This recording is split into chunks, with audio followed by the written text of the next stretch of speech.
Boom, we outside, but we the inside. Today we gonna cook some lovely mince stew. The rice on, potato boiling. So I'm gonna show you how was the menu for today. Yeah, we don't play with belly, you know. Another one behind the look. Once the messy making, you guys stay locked. So here we're gonna do now.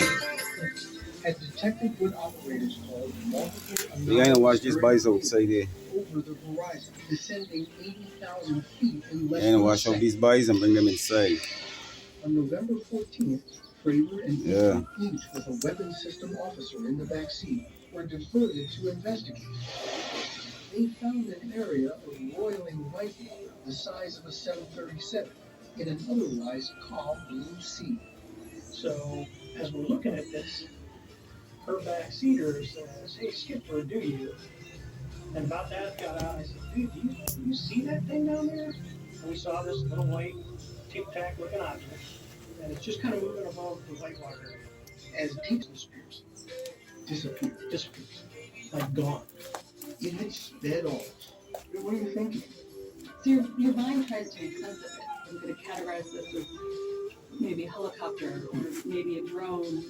And when it disappeared, I mean, it was just... Did your backseaters see this too? Oh, yeah. There was 4 of us in the airplane, literally watching this thing for roughly about 5 minutes. Seconds later, the Princeton reacquired the target, 60 miles away. Another crew managed to briefly lock onto it with a targeting camera before it zipped off again. You know, I think that over here you've sort of said, "Hey man, if I saw this solo, I don't know that I would have come back and said anything because it sounds so crazy when I say it." You understand that reaction? I do. Had some people tell me, "I didn't say that. You can sound crazy." I'll be honest, I'm not a UFO guy. But from what I hear you guys say, there's something. Yeah. Oh, there's definitely something that. Who's building it? Who's got the technology? Who's got the brains? But there's something out there that was better than our airplane. The aircrew filed reports. Then, like the mysterious flying object, the minutes encounter disappeared. Nothing was said or done officially for 5 years, until Lou Elizondo came across the story and investigated. We spend millions of dollars in training these pilots, and they are seeing something that they can't explain.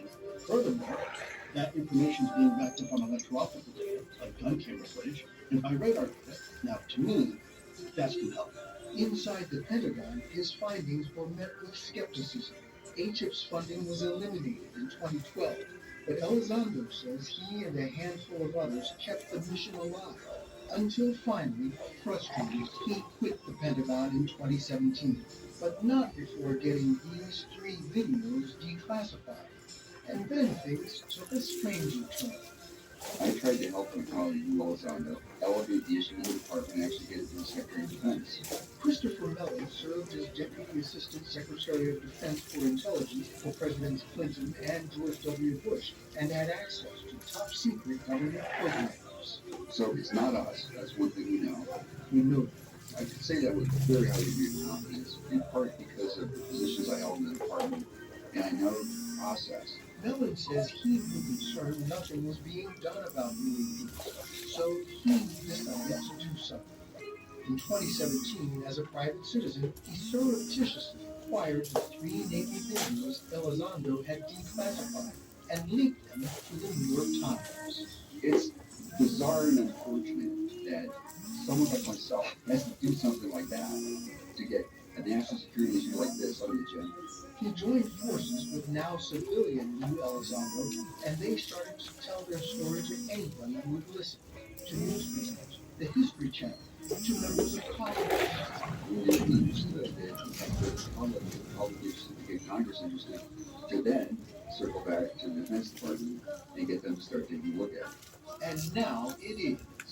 This past August, the Pentagon resurrected HIP. It's now called the UAP Task Force. Service members now are encouraged to report strange encounters. and the Senate wants answers. Anything that enters an airspace that's not supposed to be there is a threat. After receiving classified briefings on UAPs, Senator Marco Rubio called for a detailed analysis. This past December, while he was still head of the Intelligence Committee, he asked the Director of National Intelligence and the Pentagon to present Congress an unclassified report by next month. This is a bizarre issue. The Pentagon and other branches of the military have a long history of sort of dismissing this. What makes you think that this time's going to be different? I mean, we're going to find out when we get that report. You know, there's a stigma on Capitol Hill. I mean, some of my colleagues are very interested in this topic, and some kind of, giggle when you bring it up. But I don't think we can allow the stigma to keep us from having an answer to very fundamental questions. What do you want us to do about this? I want us to take it seriously and have a process to take it seriously. I want us to have a process to analyze the data every time it comes in, that there be a place where this is cataloged and constantly analyzed until we get some answers. Maybe it has a very simple answer.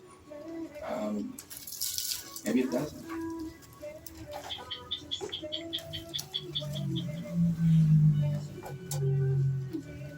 We first told you about the tiny helicopter Ingenuity and the one-ton rover Perseverance nearly a year ago, before they left Earth.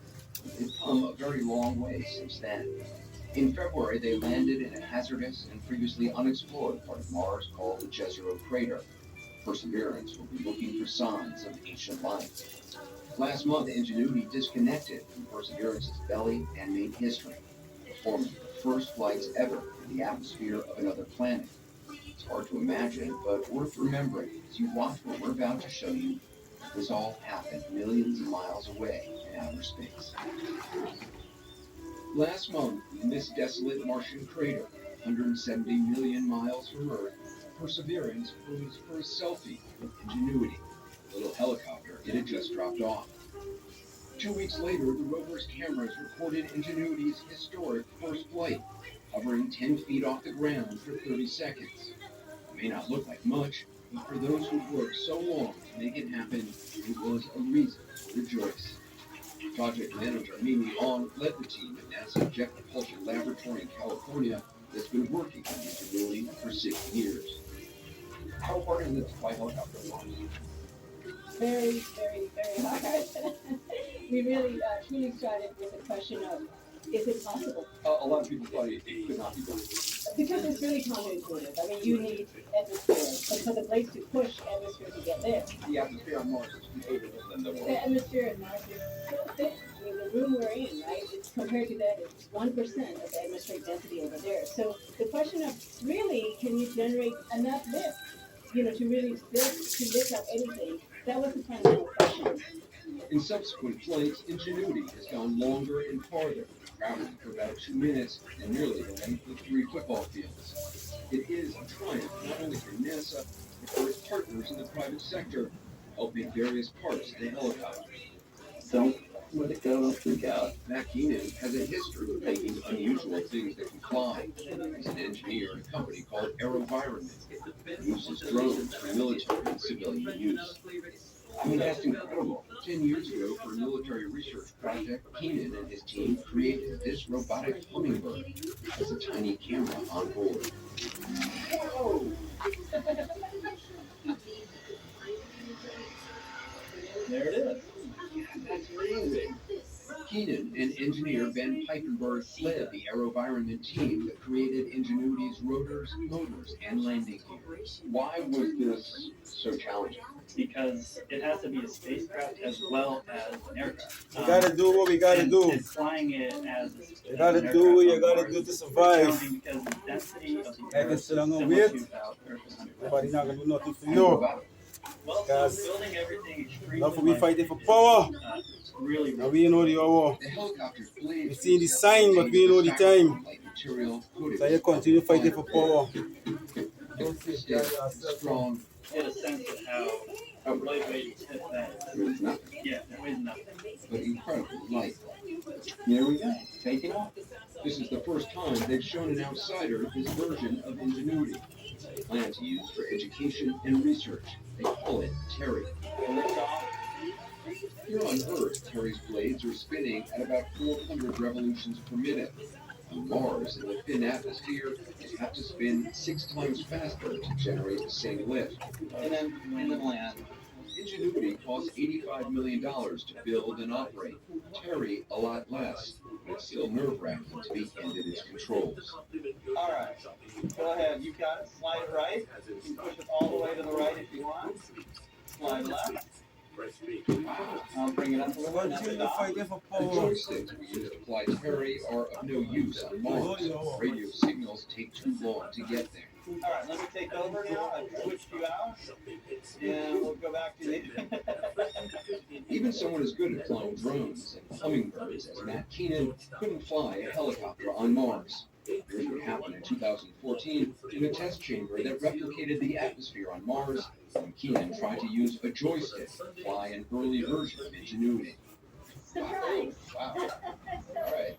So much for that vehicle. So this very quick demonstration is to show you a human being can't respond quickly enough to control. Exactly. So engineers at the Jet Propulsion Laboratory equipped Ingenuity with a computerized system that allows it to stabilize itself and navigate on its own. In 2016, the new system aced the chamber test. The blades are being commanded. They're 4,500 times per second. They proved it could fly, but Ingenuity still has way under 4 pounds to fit the belly of Perseverance. 5, 4, engine ignition, 2, 1, It had to be tough enough to survive the journey to Mars. and liftoff. On July 30th, 2020, Perseverance and Ingenuity took off from Cape Canaveral. Nearly 7 months later, as this simulation shows, the spacecraft's heat shield hit the Martian atmosphere going 12,000 miles per hour. Perseverance ready to execute entry, descent, and landing on her own. As he sat in the control room, Al Chen, leader of the landing team, had absolutely no control. Radio signals would take about 11 minutes to travel from Earth to Mars. The spacecraft was pre-programmed to descend, maneuver, and pick a landing site on its own.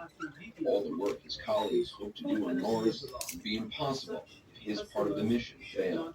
How long have you been working on this mission? Coming up on 9 years or so. Really? That's a lot of work for 7 minutes. Yep, nine years of work, 7 minutes of terror. That's done it for Carson. That's right. No one wants to be that the guy that drops the baton. No landing by a spacecraft has ever been recorded as well as this one. There were 6 cameras capturing it all from different angles. The parachute deployed, then the heat shield fell away like a lens cap, and Perseverance got its first look at the ground. This is not a simulation. This is what it looks like to parachute to Mars. How fast is it moving? Yeah, we're still going about 350 miles an hour. It's still slowing down. So it looks gentle here, but in fact it's falling at more than 300 miles an hour. That's right. We're heading straight down at your race car speed. Below lay a series of safe landing spots. The wind was blowing the spacecraft towards more treacherous territory to the east. Perseverance sent a message to Earth saying the thrusters it needed to slow down might not be working properly. So you get a reading saying the jets that are going to help it slow down and control the landing, that they're not working. So what do you do? Nothing can be, right? Everything's already happened. That's the mind-bending part of this, right? You are sweating. Yeah, exactly. I'm right back there again. So, yeah. Altitude about 300 meters. To Al Chen's relief, Perseverance's computerized landing system did what it was designed to do. Found a suitable landing spot even in rocky terrain. Despite the warning, the thrusters worked. You can see them kicking up dust as they fired to slow the spacecraft down. The descent stage, known as the sky crane, lowered Perseverance to the ground. It hovered for a moment, then flew off and crashed a safe distance away. And there goes the descent stage. Touchdown confirmed. Perseverance safely on the surface of Mars. So at that point, big sigh of relief. I almost collapsed over this console. Ever since Perseverance landed on the Red Planet, a team of engineers, programmers, and scientists here on Earth have been living on Mars time. It's their job to monitor the rover's health and tell it where to go and how to search for signs of life. Perseverance sleeps to conserve energy during the freezing Martian nights. The team on Earth analyzes the photographs and instrument readings it's sent back. Then prepare a list of things for it to do the following morning when it wakes up. And so it's just after midnight. Bye-bye. Mars, the vehicle is asleep. For special body my. Explained that a day on Mars is 20 Jeez. minutes longer than on Earth. The team's schedule is constantly changing. So, ultimately, are Mars night shift workers? Yeah, that's a good way to think of it. Yeah. But I mean, working night shift. For special body my. See what going on there? It's constantly. Cha! Yeah. Rastafari. Selassie. On Perseverance's fourth day, The struggle is real. Swivel, the powerful camera on its mast,